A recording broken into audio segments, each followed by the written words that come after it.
Hello, listeners. Welcome to Born Curious, coming to you from Harvard Radcliffe Institute.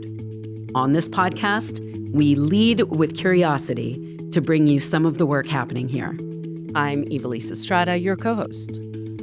And I'm your co-host, Heather Min. As you're listening, the city of New Orleans is alive with carnival festivities, which will culminate in Mardi Gras, or Fat Tuesday, on March 4th. But Mardi Gras is much more than a yearly party. It's a rich tradition that's grown beyond its religious significance. So today, we're bringing you a conversation with someone intimately familiar with Mardi Gras activities, not only as a scholar, but also as a participant. We are here today with Kim Vaz-Deville.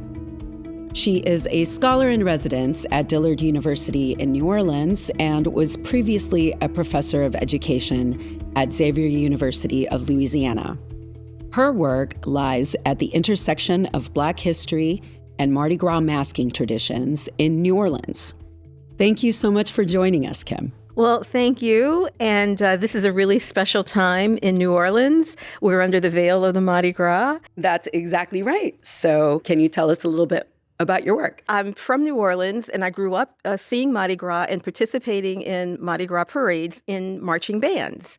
And we have several different events that go on with Carnival. We have large crews, which are parading crews, and they have the floats, and they throw the trinkets, the beads, the toys from the different floats. But we also have a Black Mardi Gras tradition that goes back over 100 years. And I've always been intrigued by that because they are also part of a large crafting community. And I've been drawn to crafting all my life, embroidery, sewing. And what they have done, the African Americans, with these crafting traditions is to appropriate Mardi Gras for their own expression. So the traditions that I study are over 100 years old, and they grew out of a time when African Americans were experiencing Jim Crow.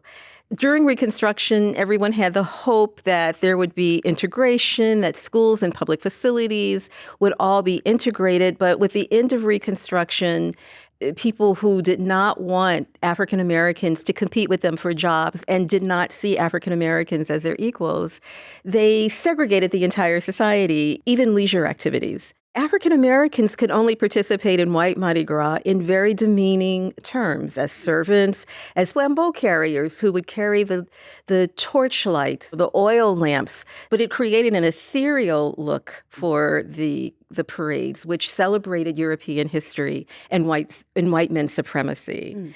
The people who were throwing things to the crowds would not throw things to the African Americans who would look. So they created their own Mardi Gras activities in their own neighborhoods because they were creative people as well.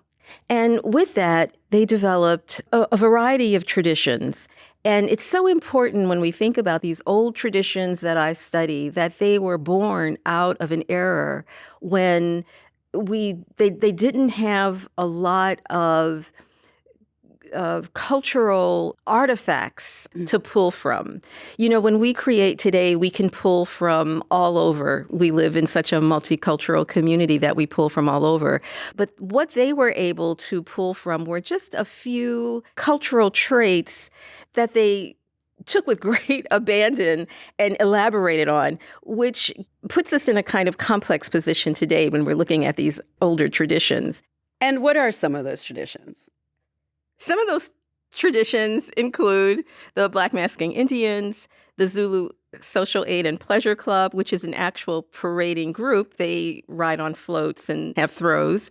And we also have the Northside Skull and Bones group, which is a skeleton group. They are the first in Black Mardi Gras traditions to come out on Mardi Gras Day. They come from the cemetery, and they wear papier-mâché skulls. They wear aprons that have moral sayings on them to try to encourage the community to live right so that they won't meet death early. What we call the Black Masking Indians. And so Carnival is a time where you take on a personality that may be different from your own to express things that you don't ordinarily get to express in everyday life. And one of the most fascinating and freeing of those different roles was those Native Americans or First Nations people who were actively rebelling against settler colonialism. And so African Americans would dress like that, and they would make these suits by hand using goods that, we talk about recycling and upcycling today. They used bottle caps.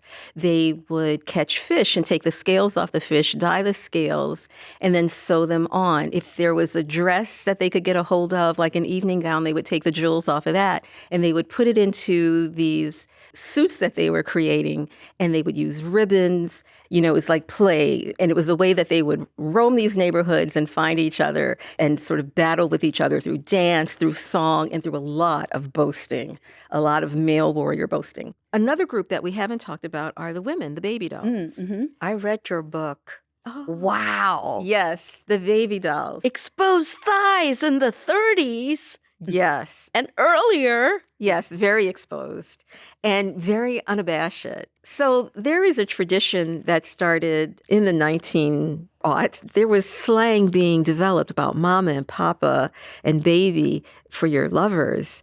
And they said, well, we're going to be, what the guys call us. They call us baby dolls. We're going to be baby dolls. But there was also this vaudeville theme of baby dolls as well. Some women who were in the sex industry wanted to be, what the guys call them, the baby dolls. But there were other women who were masking with their husbands, and they wanted to be the baby dolls from this vaudeville tradition. And they all kind of, were in the same communities. They started coming out as baby dolls, and they would dance with abandon, and they had little short skirts, and they would have little purses, and the idea that they could be free, because women were not supposed to just freely parade. To be on the public streets at that time was to be considered a public woman. And also to be what you call a promiscuous masker, and that was to mask on your own and not in a crew. And the masses were going to do what the masses did. And so people paraded. And these Black groups would go near where these white groups were parading, these crews, to steal their thunder, because they would come out and people would be really excited. And, instead of looking at the parade, they'd be looking at these other people over here. So the baby dolls, they liked to have fun. They were women who liked to have fun. They were independent women. They put money in their garters and walk around and dance. And the reason that I wrote that baby doll book was I knew that women who ended up having to, work in the sex industry, they were there not because, they wanted to be, but because even if they had an education, they couldn't get a job. There was no safety for them on the streets. There was no police officer who would dignify them and say that they were of any value. And I wanted to talk about that value. I wanted to talk about these women who dared to think highly of themselves in the midst of everybody not thinking well of them. And how I like to see the baby dolls are in comparison to the skull and bones. The baby dolls represent that new life, and the skull and bones represent the death and the afterlife. And the Black masking Indians represent the courage that it takes to live through a Jim Crow and post-Jim Crow experience. And I see those three groups as so intimately tied together in what they bring out every year of a celebratory nature about the cycle of our lives. Because you have already painted such a rich visual of the celebration and the festivity of Mardi Gras, for those listeners, myself included, who have a fairly sketchy and kind of vague understanding of the occasion for all of this celebration, could you indulge us in defining certain terms, such as what are crews? So crews are spelled Krewe, and they are collections of individuals. In the beginning, it used to be mostly affluent white men because it was very expensive to put on a parade. You needed to decorate the float. You needed to hire bands.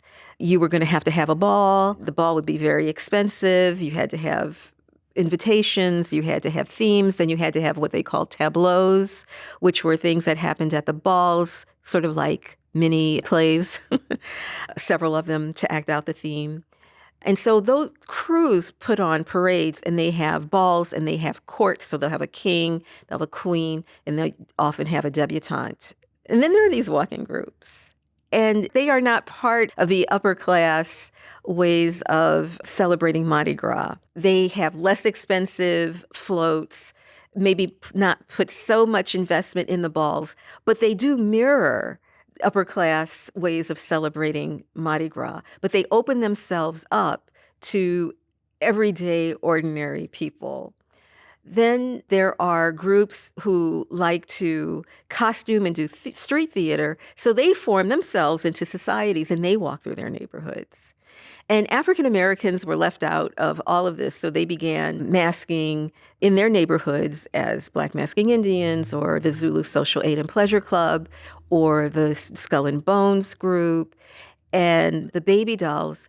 And much of this was to have fun, but it also was done in a way that still connected people to the African customs transformed into the New World traditions and conditions that they found themselves in.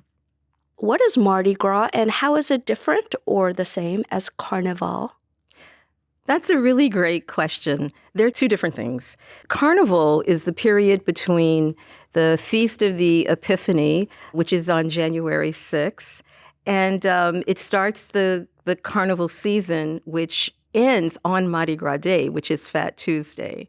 It's a tradition that we inherited from France during our colonial period with France. And it's something that was really freely celebrated by a lot of people prior to the Americanization of that French territory. People would dress up, especially the enslaved Africans. They had a history of dressing up with feathers, with beads, with animal horns, reminiscent of the masking that they would do in their home countries in Africa. But they were also able to do it only under these European and Catholic occasions. So this idea of every Tuesday before Lent, the celebration of letting go of all the things that's the pleasure of the flesh before going into the Lenten season, where there would be a period of austerity where you would abstain from very many things.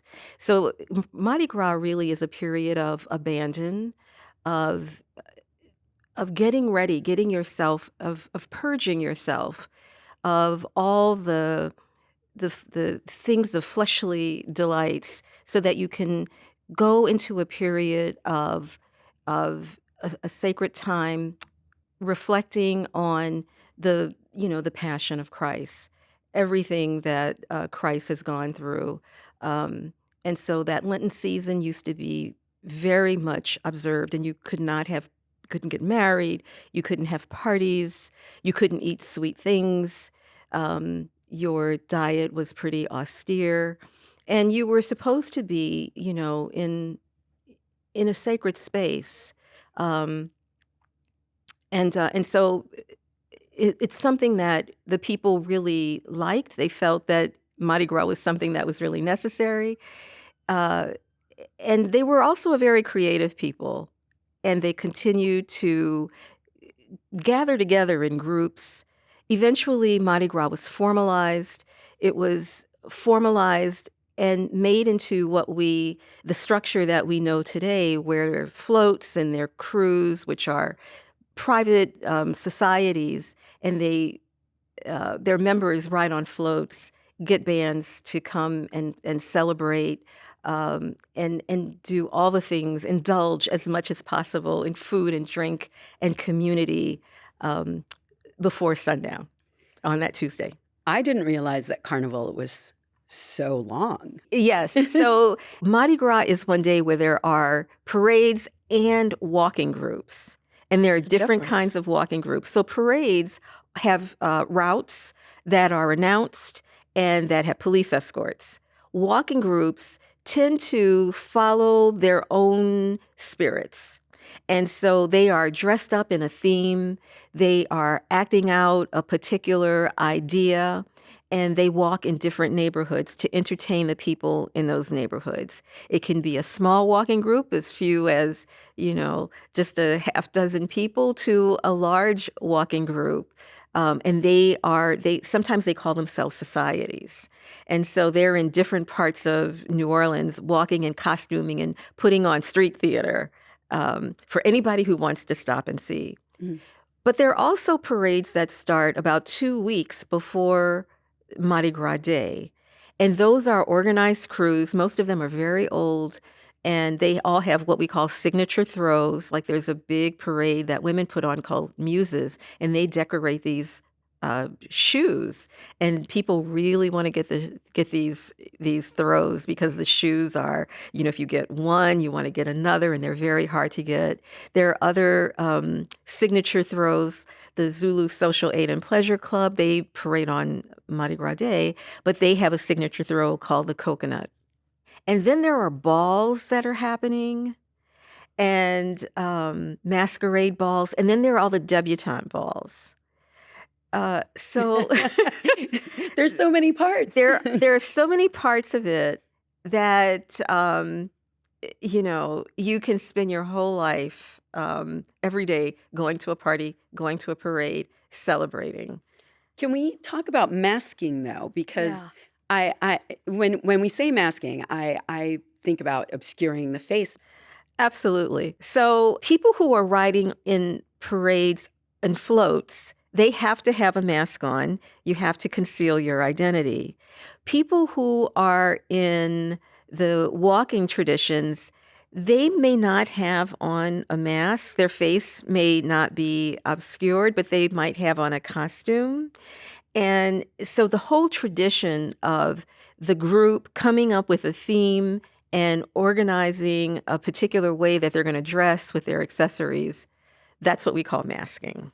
Mm. And it's very ceremonial, even though much of it is secular in form. So it's about making yourself into faux celebrities, faux royalty. Everybody is a king or a queen in these different traditions. And so it's a way that people can step out of their everyday lives, forget the cares of, and the stresses that they're under, and put on beautiful clothes or beautiful handmade costumes and become admired by the crowd. It's like empowerment through celebration. Yes, that's a great way to frame it. And what got you interested in this work? Well, I've always been very interested in material culture and in sewing and, embroidery and sequencing. And, with the Black masking Indians doing that, I felt drawn to learn, how to make this regalia. But what brought me in as a researcher was the time I was at a particular university and they were suffering department closures. And I was in a women's studies department, and those in African American studies, they were all under the gun of being disbanded or whatever. And I was in a lot of angst because I thought these are important areas of study. They should be freestanding and they should be supported, considering everything, especially that African Americans who contributed to making the nation. But I thought in my moment of discontent and sadness and despair, well, where are these voices happening in great abandon? And I remembered, oh, Kim, you're from New Orleans. And these people in New Orleans, in these communities, have been creating their own knowledge. They are knowledge producers. We as academics say we are knowledge producers, but that's because we don't go home and look in our communities and see where new skills and ideas are being invented and elaborated on. And I thought, I want to I want to take my culture seriously. I want to study it.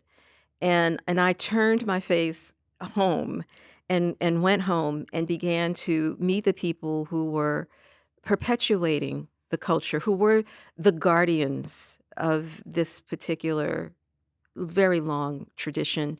And I wanted to showcase it. And that's how I became interested. Mm.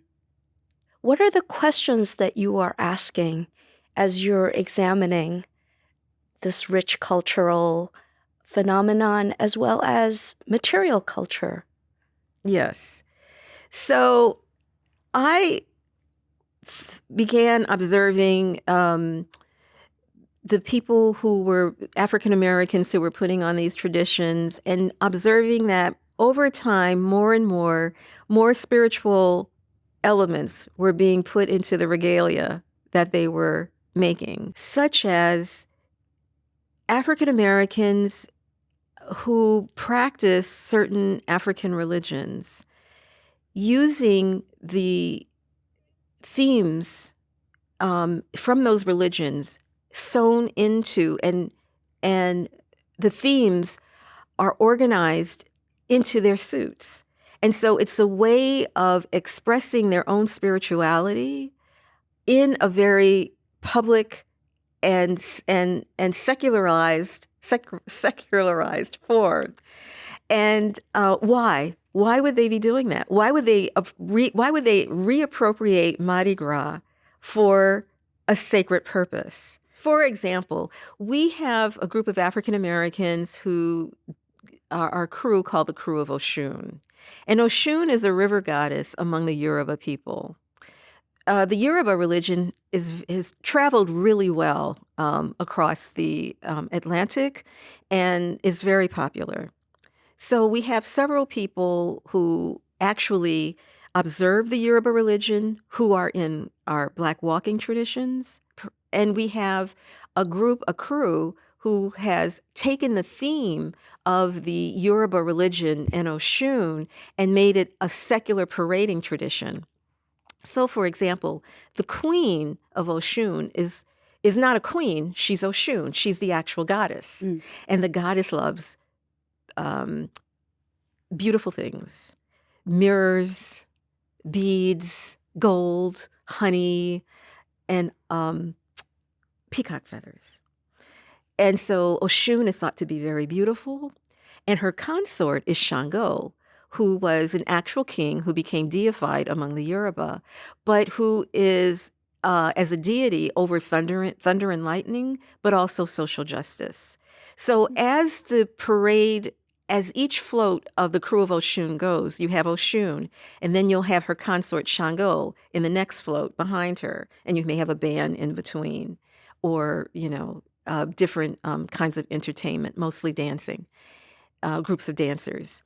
And then you'll have the Iyamapo. The Iyamapo is the orisha of women's crafting. And the Iyamapo is always the woman who was the past Oshun in that parade. And I thought that was just fascinating because this is a secular group of people who are Christian, but in this Mardi Gras festivity, they reenact and celebrate the traditions of an African group. Now, on the other hand, you have people in the Black masking Indian tradition who have moved away from considering themselves as masking Indian, as, they would often say that they were paying homage to First Nation people, but they've moved away from that to say they want to reclaim their African traditions. And so when they sew these very large and detailed hand-beaded suits, they put in the spirituality of the Orisha that they are initiated into. For example, we have one year, unbeknownst to two men who mask in different Indian groups, they both made a suit to Shango. One had rams and double-headed axes, symbolizing the implements and the animals that are sacred to the god Shango. But the other is from a different crafting tradition or artistry tradition, and made a storytelling suit where he had portraits of Shango handling the lightning. And so each walked with their own group that year, representing this power of Shango, of social justice, of community values, of speaking against the continuing oppression of African Americans. And so that's the kind of thing that I found so fascinating, because it wasn't just the African Americans putting in African spirituality, but they were also representing Rastafarianism. You could go to another part of another Black community in New Orleans, and you would see one of the big chiefs dressed in a suit that would represent Rastafari. And then we have people who are recapturing Black women's connection to Louisiana voodoo and New Orleans voodoo. And so these women now come out and they clean the streets, in a sacred form, in a spiritual form. What they're doing is bringing healing to the community. And they go out even with their big white skirts. And when they move their skirts, it's like sweeping all of the negative energy and the trauma, to make way for the healing of the community. And the community are people who come out of their houses, literally out of their house, and go, wow, you look so beautiful. Do you need anything? Do you need food? Yes. And then there's drumming, and there's dancing, and there's chanting, because you just don't walk out of your house. You as your group, you gather in a certain place, and they call it, coming out the door. And I find the coming out the door such an incredible experience, because people may go to the chief's house knowing that he's coming out, and they're gathered there. They might have to wait an hour, 2 hours, 3 hours until he's ready to come out. And his crown that he's made may be so big that if he has a 2-story house, he may drop it from the second story onto to his shoulders while he's standing on the little stairs up the front, because it's so big. And people are there waiting. And you become activated through music. You become activated through the community being there, clapping for you, saying how beautiful you are, and being celebrated. And so people always say that they feel a spirit has come over them once they put on their regalia. And I also find that it contains so many elements of the Black spiritual churches, the Black Pentecostal traditions, all on top of the Catholic ritual calendar, because these groups also come out on something that we call St. Joseph's Day, which is a Catholic feast day of Jesus' stepfather, who was known to be a good man, who was known to care for the family that necessarily wasn't his own. So Black people would suit up again on St. Joseph's feast night largely for each other, and parade at night for each other, and meet at night for each other, because they had done a lot of work and they wanted to show off again. And you've said that African American masking isn't a practice that's frozen in time. And hearing you talk about it really, I see it, because it seems like it really pulls from these social and cultural movements and evolves along with them. Absolutely. And the baby dolls, it's such an accessible way to participate in carnival, because you don't have to pay dues. You only have to use whatever amount of disposable income you may have access to in forming, getting your costume together. The costumes are becoming more and more elaborate.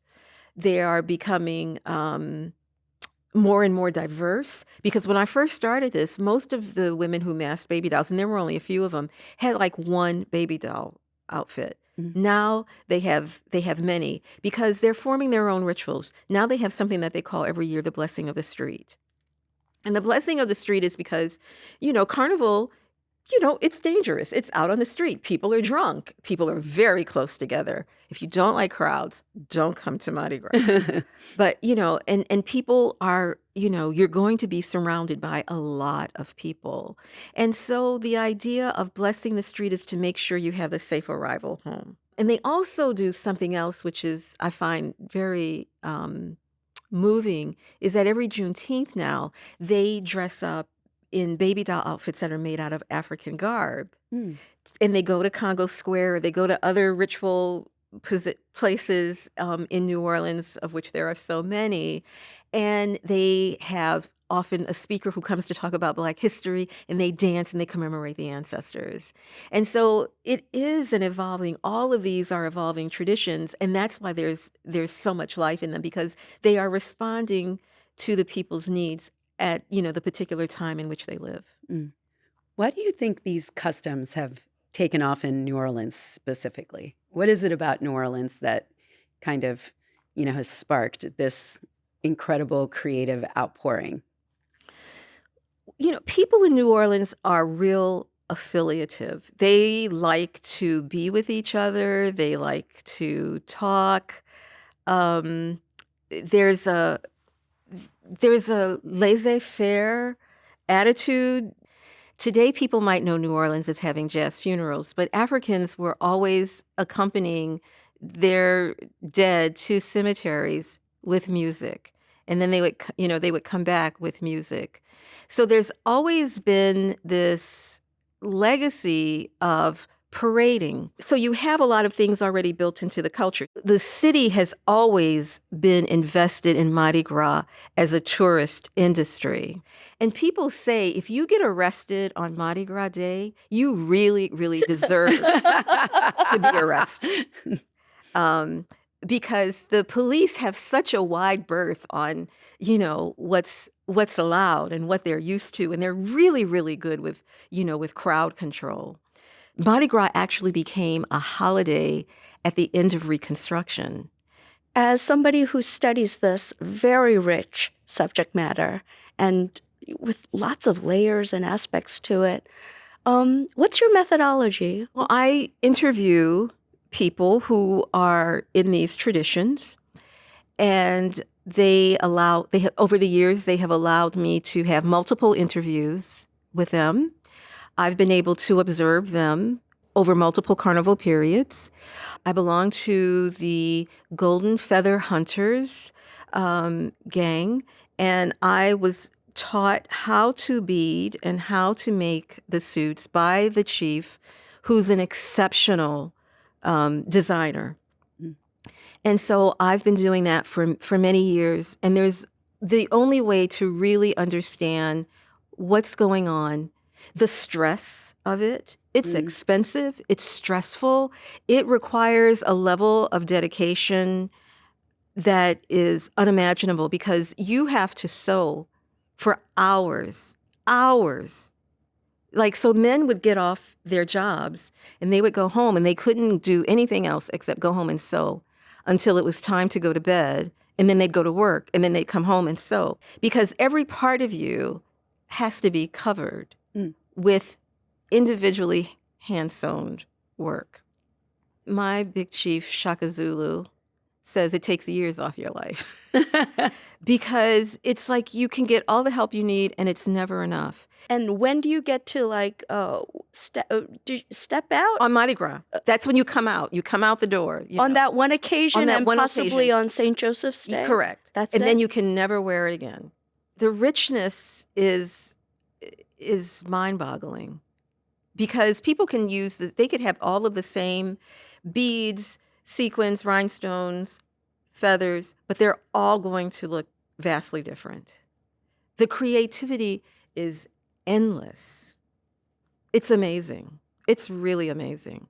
So methodology is interviewing, observing, participating, and then analyzing the textiles that are the result of this spirit-filled creative process. How do you focus on your work during such a festive time in your home city?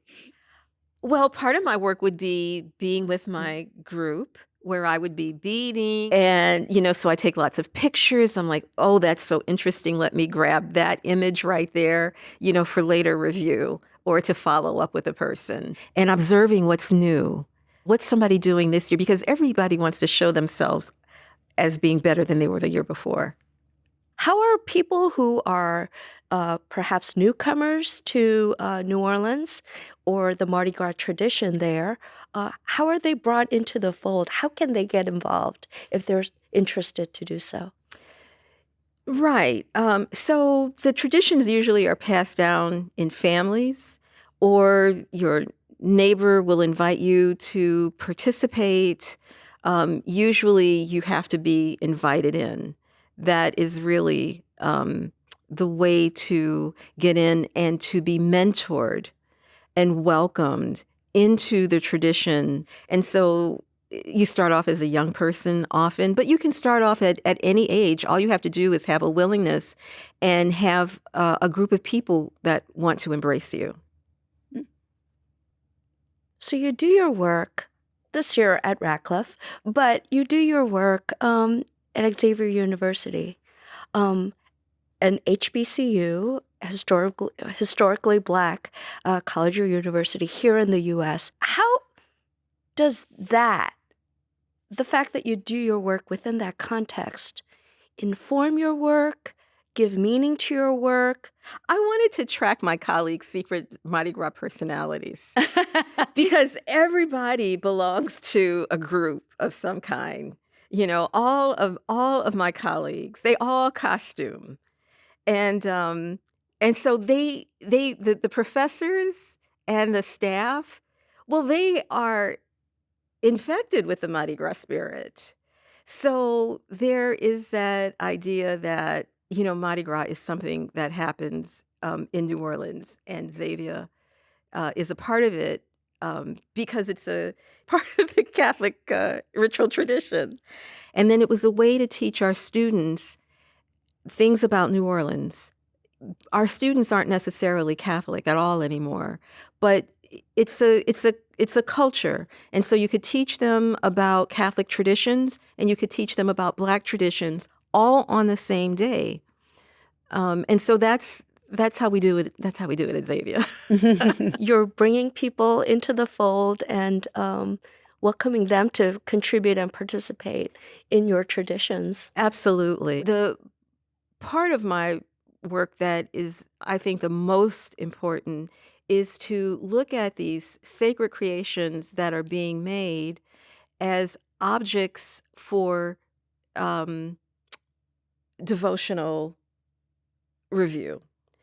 And so that's what my work ultimately is about. It's about taking the vast amount of spirituality that these Mardi Gras revelers are putting into the regalia that is a reflection of their daily lives, their daily spiritual lives, and bringing them to the public so the public can see the variety of God's faces. And for our listeners who are curious about what this Mardi Gras regalia looks like, we'll have links on our episode show notes. Thank you so much, Kim, for sharing this culture with us. Thank you for having me. What a feast for our ears. Thank you. That concludes today's program. Born Curious is brought to you by Harvard Radcliffe Institute. Our producer is Alan Grazioso. Kevin Grady, Anna Song, Lily Roberts, Emerson Prond, and Cabin 3 Media provided editing and production support. Many thanks to Jane Huber for editorial support. And we are your co-hosts. I'm Ivelisse Estrada. And I'm Heather Min. Our website, where you can listen to all our episodes, is radcliffe.harvard.edu/borncurious. If you have feedback, you can email us at info@radcliffe.harvard.edu. You can follow Harvard Radcliffe Institute on Blue Sky, Facebook, Instagram, LinkedIn, and Threads. And as always, you can find Born Curious wherever you listen to podcasts. Thanks for learning with us, and join us next time.